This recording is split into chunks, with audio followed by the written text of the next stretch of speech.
حضرت سیدنا عمر بن عبد العزیز رضی اللہ تعالی عنہ کی ایک کنیز نے آپ رضی اللہ تعالی عنہ کی بارگاہ میں حاضر ہو کر عرض یا سیدی، میں نے خواب میں دیکھا کہ جہنم کو دہکایا گیا ہے اور اس پر پل صراط رکھ دیا گیا ہے۔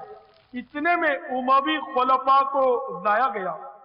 سب سے پہلے خلیفہ عبد الملک بن مروان کو حکم ہوا کہ پل صراط سے گزرو۔ وہ پل صراط پر چڑھا مگر دیکھتے ہی دیکھتے دوزخ میں گر پڑا۔ پھر اس کے بیٹے ولید بن عبد الملک کو لایا گیا، وہ بھی اسی طرح دوزخ میں جا گرا۔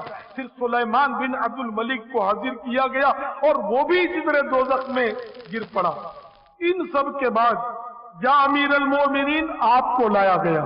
بس اتنا سننا تھا۔ امام الخائفین حضرت سیدنا عمر بن عبد العزیز رضی اللہ تعالی عنہ نے خوف زدہ ہو کر ایک چیخ ماری اور گر پڑے۔ کنیز نے پکار کر کہا یا امیر المومنین سنیے بھی تو، خدا کی قسم میں نے دیکھا کہ آپ نے سلامتی کے ساتھ پل صراط کو عبور کر لیا۔ مگر حضرت سیدنا عمر بن عبد العزیز رضی اللہ تعالی عنہ پل صراط کی دہشت سے بے ہوش ہو چکے تھے اور اسی عالم میں ادھر ادھر پاؤں مار رہے تھے۔ واقعی پل صراط کا معاملہ انتہائی نازک ہے۔ پل صراط بال سے زیادہ باریک اور تلوار کی دھار سے زیادہ تیز تر ہے اور جہنم کی پشت پر رکھا جائے گا۔ ہر ایک کو اس پر سے گزرنا ہی پڑے گا۔ پل صراط سے گزرنے کا مرحلہ خدا کی قسم آسان نہیں۔ پل صراط کا سفر نہایت ہی طویل ہے۔ تصور کیجئے اس وقت کیا گزر رہی ہوگی جب میدان قیامت میں سورج میل پر رہ کر آگ برسا رہا ہوگا، لوگ ننگے بدن اور ننگے پاؤں تانبے کی دہکتی ہوئی زمین پر کھڑے ہوں گے، بھیجے کھول رہے ہوں گے، کلیجے پھٹ گئے ہوں گے، دل ابل کر گلے میں آ گئے ہوں گے۔ ایسے خوفناک حالات میں پل صراط سے گزرنے کا مرحلہ درپیش ہوگا۔ اس سے گزرنے کے لیے باکسر، پہلوان، کراٹے باز اور ہٹے کٹے مستندے ہونے کی حاجت نہیں، بلکہ خوف خدا عز و جل کے سبب کمزور و زار اور نحیف و نزار رہنے والے پل صراط کو بآسانی پار کر لیں گے۔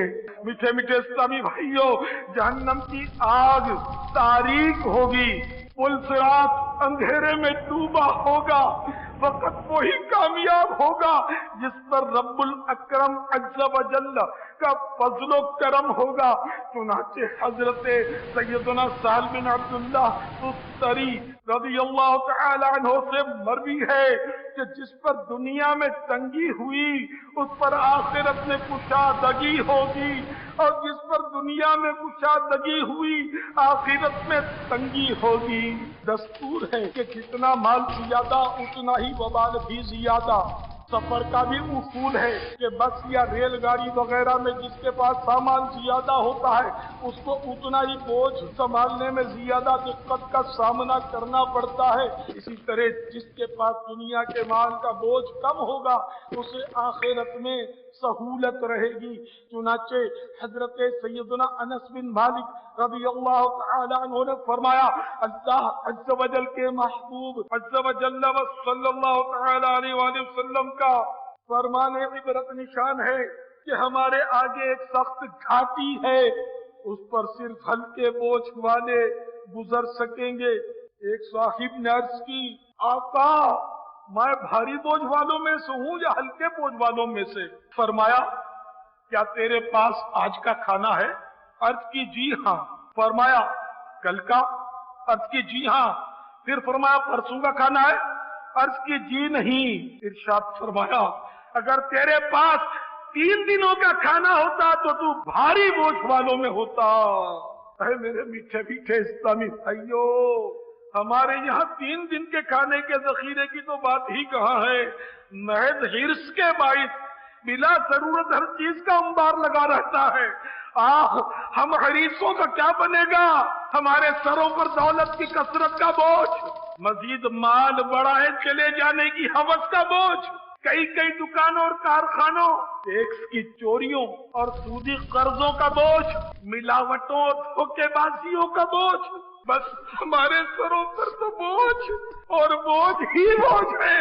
آئے اس قدر بوجھ کے ہوتے ہوئے پل صراط سے گزرنے کی کیا صورت ہوگی؟ پیارے پیارے اور میٹھے میٹھے اسلامی بھائیوں، اپنے گناہوں پر صدقے دل سے نادم ہو کر سچی توبہ کر کے دعوت اسلامی کے سنتوں کی تربیت کے مدنی قافلوں میں عاشقان رسول کے ساتھ سنتوں بھرا سفر اختیار فرمائیے۔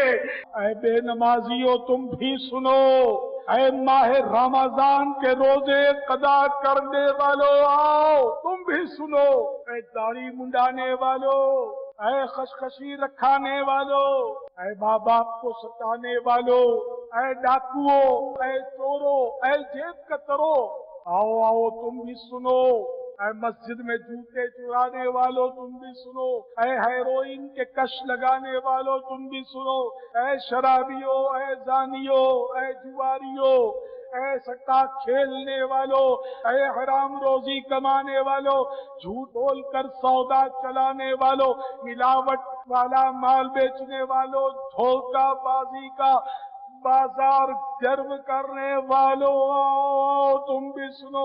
اگر اللہ تبارک و تعالی اور اس کے پیارے محبوب میٹھے مصطفیٰ صلی اللہ تعالی علیہ وآلہ وسلم ناراض ہو گئے، گناہوں کے سبب ایمان برباد ہو گیا تو کیا بنے گا؟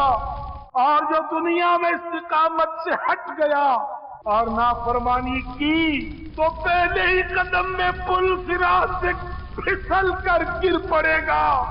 اے بندہ ناتواں، ذرا غور تو کر، اس وقت تو کس قدر گھبرائے گا جب پل صراط اور اس کے اندھیرے کو دیکھے گا، پھر اس کے نیچے جہنم کی سیاہی پر تیری نظر پڑے گی، نیچے سے جہنم کا جوش و خروش، آگ کے اٹھتے ہوئے شعلوں کی چیخو پکار تیرے کانوں سے ٹکرائے گی۔ تو سوچ تو صحیح اس وقت اس پر کس قدر دہشت طاری ہوگی۔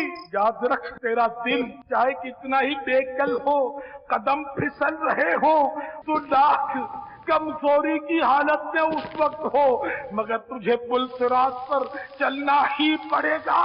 تو تصور تو کر کہ بال سے باریک اور تلوار کی دھار سے تیز پل صراط پر جب تو پہلا قدم رکھے گا اور اس کی سخت تیزی کو محسوس کرے گا، مگر پھر بھی دوسرا قدم اٹھانے پر مجبور ہوگا۔ اے گناہوں سے توبہ نہ کرنے والے، اے نمازیں قضا کرنے والے، اے داڑھی منڈانے والے، اے فلمیں ڈرامے دیکھنے والے، اے گانے باجے سننے والے، عورتوں کے ساتھ اور مردوں کے ساتھ بدنگاہی کرنے والے، اجنبیہ عورت کو دیکھنے والے، جھوٹ بولنے والے، گالی بکنے والے، تو سن تو صحیح، تو سوچ تو صحیح، تو غور تو کر، اس وقت خوف کے مارے تیری کیا حالت بنی ہوگی۔ جہنم کی گہرائیوں سے آہو بھوکا اور ہائے اوہ کی چیخو پکار تیرے کانوں میں پڑ رہی ہوگی۔ بے شمار لوگ پل صراط سے پھسل کر جہنم میں گر پڑیں گے۔ تو سوچ تو صحیح، اگر تیرا قدم بھی پھسل گیا تو تیرا کیا بنے گا؟ یا الہی رنگ لائے جگ میری بے باکیاں، ان کی نیچی نیچی نظروں کی حیا کا ساتھ ہو۔ یا الہی جب چلوں تاریک راہ پل صراط، یا الہی جب چلوں تاریک راہ پل صراط،